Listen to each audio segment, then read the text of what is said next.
When you're playing a shooter, the controls are everything.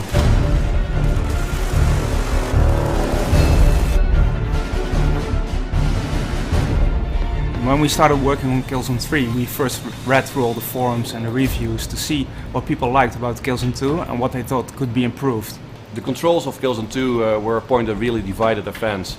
Some of them really liked the heavy feel of the weapon, it made it unique and made it different, but others felt it made the game too inaccurate and also a little bit sluggish. The way that your gun moves, the way that your head bobs around, the way that your body shudders when you're sprinting, it's those animations that give the sense of weight and immersion to the game.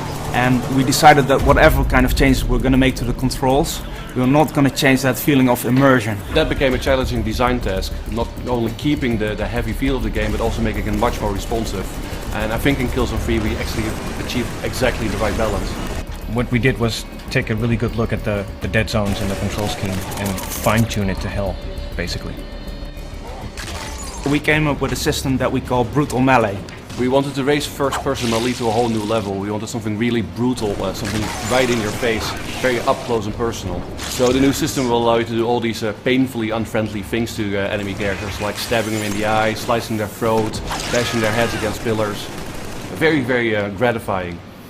You can use the melee system also with the environment, so you can bash somebody's head against the wall or kick them into cover, and when they're still dazed from the move you just performed, you can pull out your knife and stab them to death. Well, we looked at ways to get the player more quickly into cover, so we came up with a slide mechanic. You can slide into cover, but you can also freeform slide. So in some cases, if the tactic is right, you can slide underneath enemy fire, turn around and shoot them in the side or shoot them in the back.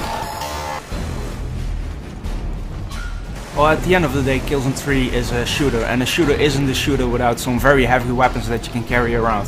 So for Killzone 3 we added a third weapon slot, and in this slot you can carry the most heavy weapons. The first Killzone had these really massive gyro-stabilized weapons, and that's something that we brought back for Killzone 3. So now we're giving the player a giant minigun that he can carry around, as well as the Wasp rocket launcher, which is a multi-rocket anti-vehicle weapon. What I'm most proud of for Killzone 3 is how all these new mechanics come together and work together really well.